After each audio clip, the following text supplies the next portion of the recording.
Guys, it has been revealed there may be a major scandal with the way that the Ethereum Foundation is governed and their voting power.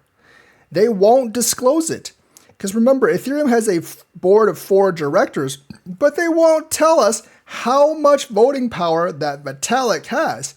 And someone has disclosed before that Vitalik actually has 3 votes, which means that if he says no, even if the other 3 say yes, he gets the supreme power to actually block. And he actually might have more than that voting power. We just don't really know.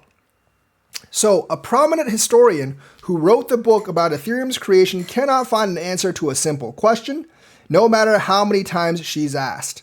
No one will tell her how many votes Vitalik Buterin controls over the Ethereum Foundation, its $400 million treasury. So obviously, it would be really bad on a PR level if people discovered that Vitalik Buterin had supreme power over the treasury, because it's supposed to be decentralized. And if Vitalik Buterin has supreme sovereign powers over the treasury, it's obviously not decentralized. It's a question that impacts millions, that's right folks, millions of Ethereum token holders around the world, including hundreds of thousands of wallets that transact on any given day. Laura Shin, author of the book The Kryptonians, about the formation and early years of Ethereum, has asked one question for years. Does Vitalik have 3 supervotes, and do the other 4 members vote equally? So if they obviously have all equal votes, then Vitalik doesn't have supreme powers.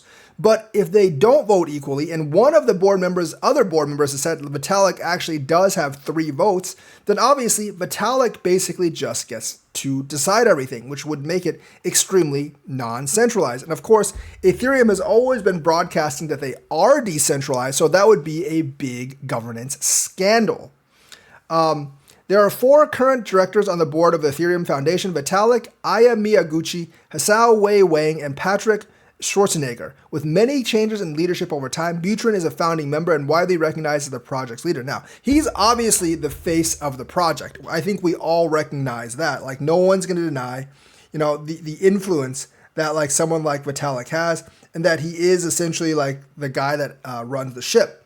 But for it to be a decentralized project, he can't have supreme voting power, which it kind of looks like he kind of does. So there's a lot of discussion ongoing around this, and people are kind of uncomfortable with it, especially because they just won't answer the question. Now, I personally think because Vitalik has actually said before, declared himself like the supreme leader, I do actually believe that he has pretty much sole power over the direction of Ethereum, and therefore I don't actually think it's decentralized, but I'm not really sure, and I'm very curious to figure out what you think.